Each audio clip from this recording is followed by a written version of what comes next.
आज भी सड़कें भरी हुई हैं और आज भी मेले लगे हुए हैं। आज भी मुख्तलिफ ऑर्गेनाइजेशन सेमिनार करवाती हैं।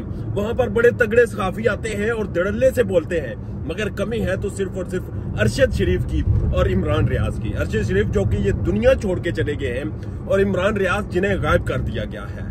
हमने देखा रजीम चेंज के बाद अरशद शरीफ ने प्रहचे उड़ा दिए। अरशद शरीफ ने एक एक सबूत लाकर सामने रखा और गिरेबान से पकड़ लिया।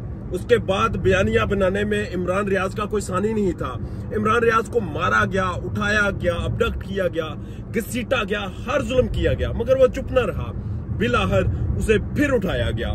फिर उठाने से पहले उसे धमकियां दी गई और धमकियां देने में ये कहा गया कि अब उठाएंगे तो तुम्हारी जुबान काटेंगे, तुम्हें वापस भेजेंगे नहीं, तुम वापस किसी को मिलोगे नहीं, तुम्हारा नामो निशान मिटा देंगे। इमरान रियाज इस वक्त गायब है और अरशद शरीफ मार दिया गया है, शहीद कर दिया गया है। 9 मई का वाकया हुआ। 9 मई के वाकये पर सबने वहां पर मजम्मतें की। मजम्मतें होनी चाहिए थी। मुल्की अमलाक का नुकसान किसी सूरत नहीं होना चाहिए था। जहां पर फौजी तनसीबात का नुकसान नहीं होना चाहिए था, वहीं पर सड़कों पर खड़ी आम सिविलियन गाड़ियों का भी नुकसान नहीं होना चाहिए था। वहां पर किसी आम शख्स का भी नुकसान नहीं होना चाहिए था। और माजी में हमने देखा कि जिस तरह पाकिस्तान में एहतजाज हुए, वहां पर मुल्की अमलाक के साथ साथ आम लोगों की अमलाक को नुकसान पहुंचाया गया। उसका किसने बदला लिया? किसी ने नहीं। इसी तरह 9 मई का जो वाकया हुआ वो उतना ही काबिल मजम्मत है जितने माजी में वाकयात काबिल मजम्मत थे। मगर 9 मई के वाकये की आड़ में एक वेल प्लान्ड जो है वो मंसूबा बनाया गया। उसकी आड़ में एक सियासी जमात को खत्म किया गया, मगर बदकिस्मती से किसी ने उसका सबूत सामने नहीं लाया।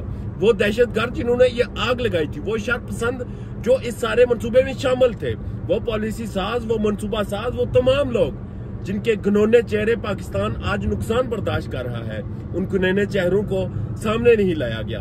वजह सिर्फ और सिर्फ यही थी कि इस वक्त इमरान रियाज नहीं था, इस वक्त अरशद शरीफ नहीं था, इस वक्त वो लोग नहीं थे जो बेखौफ होकर बोलते थे, इस वक्त वो लोग नहीं थे जिन्हें किसी चीज का डर नहीं था, इस वक्त वो लोग नहीं थे जिन्हें मौत से प्यार था। बदकिस्मती से पाकिस्तान में बहुत रेयर किस्म के ऐसे लोग पाए जाते हैं जो दलेरी से बोलते हैं, जो आंखों में आंखें डालते हैं और जो सवाल पूछते हैं, जो सवाल का जवाब मांगते हैं। मगर हमारे यहाँ सवाल का जवाब मांगने के नतीजे में आपको मार दिया जाता है, आपको गायब कर दिया जाता है, आपके पीछे काले डाले भेजे जाते हैं। इमरान रियाज के साथ भी यही हुआ। और मकाम अफसोस ये है कि इमरान रियाज के आले दुआले घूमने वाले वो तमाम कंटूटे जो कि इमरान रियाज से फायदे उठाते थे, उसका नाम इस्तेमाल करते थे, उसके आगे पीछे घूमते थे, वो अरशद शरीफ के पीछे भागने वाले लोग, वो तमाम आज चुप हैं। वो तमाम आज सिर्फ मजम्मतों की हद तक महदूद है। मजम्मतें करें। 9 मई का वाकया तारीख में दोबारा नहीं होना चाहिए, मगर इस वाकये के पीछे कौन शामिल थे, कौन लोग थे, उनके किरदार क्या थे, उनकी मंसूबा साजी कहाँ पे हुई, ये तमाम लोग किसके हैंडलर्स थे, ये तमाम चीजें इस वक्त सामने आनी चाहिए। अगर ये तमाम चीजें सामने नहीं आ सकती तो यकीन करें आपकी मजम्मतें बिल्कुल ऐसी हैं जैसे अखबारों में फातिहा पढ़ी जाती हैं, अखबारों में फातिहा के एक इश्तिहार शाया किए जाते हैं। आपकी मजम्मतों का ना पाकिस्तान को कोई फायदा, ना पाकिस्तानी अवाम को कोई फायदा और ना पाकिस्तानी मुस्तकबिल को कोई फायदा।